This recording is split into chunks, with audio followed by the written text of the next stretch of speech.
Welcome to No Facts Needed, and today we're going to be talking about the Las Vegas Raiders. Let's jump right into it. We have them ranked as the 24th team in the NFL right now. What's your record prediction for them? I'm not an optimist with this one. Yeah? I got them 4-12. Oof. I have them at a solid 8-8. You know, I have a little bit of confidence in them. Last year they went 7-9, and Vegas has them at a record total of 7.5. Let's talk about their schedule.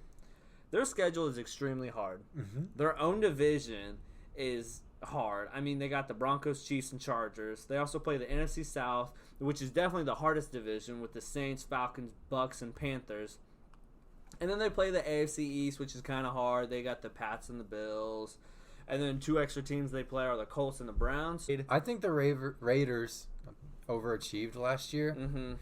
And they kind of preyed on the bad teams who sucked. And I just don't think they're gonna be able to pull that off on all those middling teams this year. Yeah, because they have a lot more difficult schedule. So let's talk about their offseason, starting with their draft. Who they got? They got Henry Ruggs, Damon Arnett, and John Simpson. Some of the highlights. Yeah. Through the offseason, the additions they got are Corey Littleton, Nick Kowalski, Demarius Randall, Malik Collins, big Jason Witten. You know, he's 56, can't catch, can't run, but nothing he to is him. Bald. They also got Marcus Mariota, who probably can play 2 games and then break his ankle, and then Carl Nassib, the nerd from the Browns. He'll tell you all about what to do with your finances. Some guys they lost are Carl Joseph, Tahir Whitehead, Benson Mayowa, Daryl Worley, and Mike Glennon. Thoughts? Meh. Yeah, nothing really special. Not impressed. Just a bunch of role players. You know? Yeah. I feel like just a bunch of role players, not many upgrades. I mean, draft had the most talent, but all of their picks were pretty much reaches, you know? Oh, yeah. Especially Arnett. Let's talk about their coaches.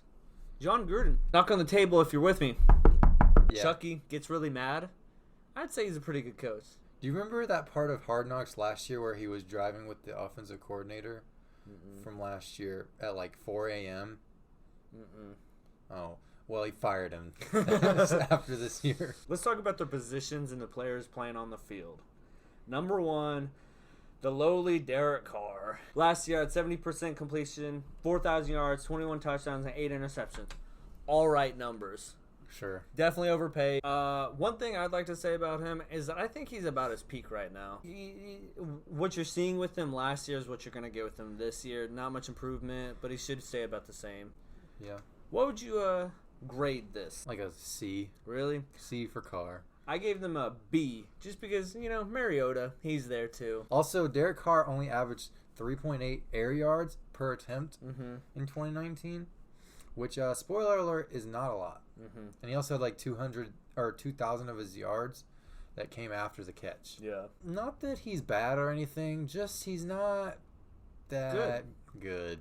He's not bad, he's not good. He's not striking fear into any defensive backs. On to the next position. Probably their best player on their team, arguably. One shining light. Josh Jacobs, a freaking beast. Definitely underrated. People don't talk about him enough, about how good he is. In just 13 games, he had 1,100 yards, 7 touchdowns, and almost averaged 5 yards a carry. That's insane. People just don't do that, And people aren't talking about him, Yeah. He only had 1 fumble, and as long as he can stay healthy, he's gonna be amazing. He's gonna be their offense. Yeah. He's a workhorse. Yeah. He's get the juke. Oof. He'll run you over. Too nice. Yeah. And then, He's kind of scary. he's kind of deceptively fast also. Yeah. He's not going to make a ton of home run plays, but, if he gets out on the second level, you ought to be scared. He might hurdle you, too. Yeah. I mean, if I saw him running at me, I'd run the other way. What would you grade this? The running back room? Mm-hmm. Like a A-. I would say A- too. Let's talk about wide receivers. I think this position really depends on Ruggs because he should be good. He's not your average super fast guy that got drafted high just because of his speed. He's actually a good route runner. He can make plays. Do you mean he's not John Ross? Exactly, or like Rashad Perryman or anybody else who's like that. He's actually a good wide receiver. He was kind of reached in the draft, but after him, I don't think there's a lot of talent. They do have Tyrell Williams, which is probably their number one, which I think he should probably be more of a third or a fourth guy on a team. And then they also have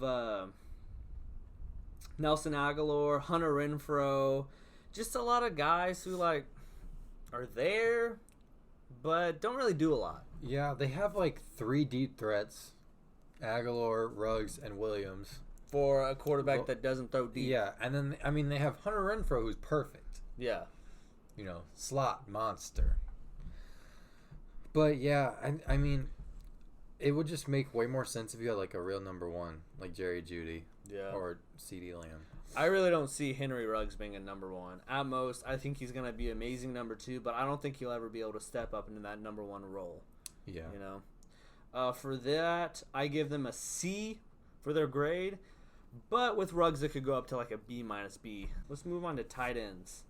Probably one of the best tight ends in the league.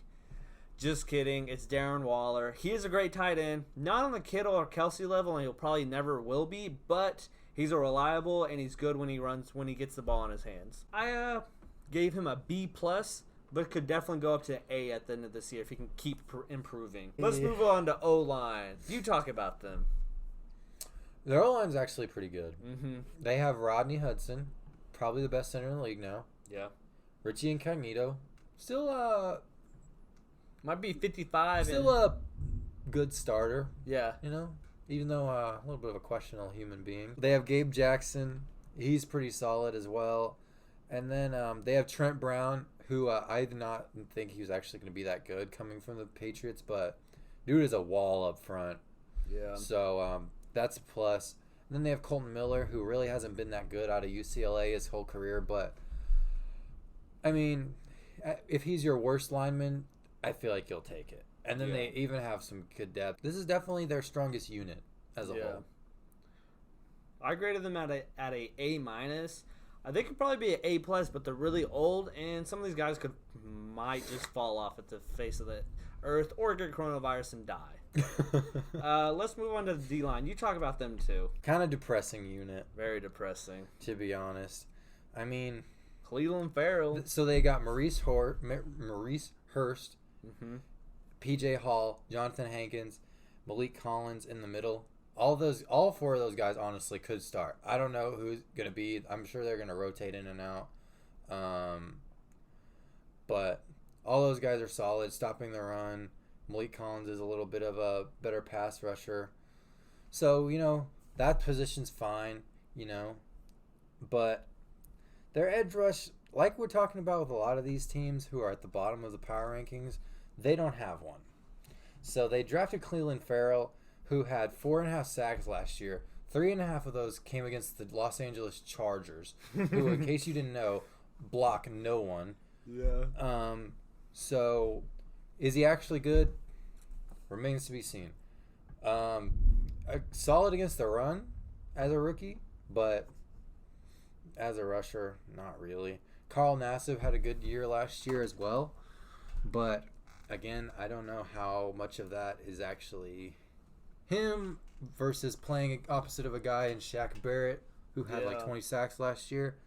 And then they had Max Crosby, who I know a lot of Raiders fans are high on, and I'm not trying to rain on his parade or anything, but I mean, he had a lot of cleanup sacks last year, let's just call it like it is, and he had a lot of sacks compared to pressures where he's going to have to get like to the quarterback more if he expects to keep being able to sack the quarterback, if that makes any sense. Sounds like football, you know? Well, yeah, but a lot of people, they see like the sack numbers and they're like, whoa, he's going to be a beast someday. And then you realize like he really didn't play that good for like 3/4 of the season. Like he was pretty much a non-factor for those games. So there is some reason for optimism. Like they're actually young on the edge and everything, but I don't know if these guys are going to be the answer in the long term. Yeah. So we can move on. I gave them a B just because they're really deep. You know, I think this is a team that their talent isn't necessarily there, but they're going to be able to rotate in so many guys. And I know Rod Marinelli loves to rotate guys. Rod Marinelli's their D-line coach, and he loves to rotate guys and keep them fresh throughout the game. So when the O-line is super tired, you got a fresh guy coming off the edge. Mm-hmm. So where talent lacks, their depth really, sure, helps. I'll give them that. So with linebackers, we can talk about them. They signed Corey Littleton and Kwiatkowski. Both are veterans that aren't bad. Should improve the defense, but they don't have a lot of talent. I mean, their ceiling, what you've seen before, is probably their ceiling. Like, they're not gonna make a ton of plays, but they're not gonna be a liability in this defense. I really like Corey Littleton. I mean, he's a converted safety, so he plays coverage really, really well as a linebacker. And then Kwiatkowski, just your regular old run stopper, basically, just probably gonna be exactly what Whitehead was. Yeah. For them last year, go in there. Put your hand in there, make some tackles like Gruden wants you to. And then outside of that, their other linebacker is suspect. Yeah. I don't really know who's going to play there. It might be Morrow or Kyle Wilbur maybe. Yeah. It's going to be a liability, that position. Overall, I gave them a B-. Veterans who know what they're doing, but not a ton of talent there. I actually do kind of like Tanner Muse from Clemson. Yeah. Side note. So let's talk about DBs. They're not good, but they're trying to be good. They've invested 2 first-round picks with Jonathan Abrams and Damon Arnett. Jonathan Abrams actually seems like he's a stud. Not going to be a top 10 safety or anything. Well, he didn't play last year. Yeah, but he seems like he's going to, from college, he seems like he's going to be a stud. And then Damon Arnett definitely was reached in the draft, but still can be a guy that is going to be a starter in this league, even though he might not live up to the expectations as what he is. They also have Demarius Randall, Prince Amukamara, Trayvon Mullen, LaMarcus Joyner, and Jeff Heath. Kind of like their D-line. Not a ton of talent, but they're super deep. They all have guys that can do different things that you can plug in and show up different coverages. So, it's all right. Kind of crowded around there. I don't know if they're going to play Abram at free or strong. I feel like he's best suited in the box like he was at Mississippi State. I would think he's going to play strong. But I know last year they were trying to get him to play free safety with Carl Joseph. I graded them as a C+ until someone can really step up. I feel like the theme with this whole team is not that bad, just not that good. Let's talk about where they are right now and their ability to win games. I think they have the ability to make the playoffs. If John Gruden can outcoach people, Josh Jacobs is going to run over everyone. I mean, that's going to happen if he can keep doing that.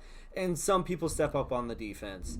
I think they're right on the edge of being a brink playoff team and major rebuild, They're right on the edge of, one way or the other, Yeah, I just don't think I don't see it. Honestly, Mm-hmm. I just feel like the rest of the NFL is getting better and they're not. Yeah, I personally, I've had them going 8-8, and I don't think they'll make the playoffs. I think this is going to be a year where they kind of look at Derek Carr and they're like, I think it might be time to get rid of you, buddy. Yeah. Let's talk about their pros. We've been kind of sad about this team, but their pros, they have young people with a lot of ability. And besides Carr, they don't have a lot of money tied up on dumb contracts, Yeah. The other really big contract is Trent Brown, but that's kind of showed to be a good contract for them. Uh-huh. Well, let's be honest. Let's talk about some cons. They got a lot of old guys and that have already hit their peak. This team doesn't have a lot of ceiling. Everybody on this team, you've kind of already seen their peak and what they're going to do. I just wish they had, they're the Las Vegas Raiders. They need someone cool to talk about. Yeah. You know what they could really use? What? It's a top 5 edge rusher. I see what you're doing there. But, the team's fine. Like you said, I feel like this is one of those teams, they're going to be competitive in every game they play in, probably. I just think more often than not, they're not going to win. Yeah. So. Yeah, one last thing I want to add in is that I actually really like John Gruden. I think he's a good coach. I think he's got good ability, and I think he's just a good guy, And it's kind of sad to see this team with him, Because there's only so much as a coach you can do with a team that doesn't have a lot of upside and potential. Yeah. So, anything else you want to add? No. Well, there's been no facts needed. Thanks for watching. Listen to us on Apple and Spotify. Follow us on all social media platforms. Like, comment, subscribe, and let us know down below what is your record predictions and what you think about the Las Vegas Raiders. Thanks for watching. See you guys next time.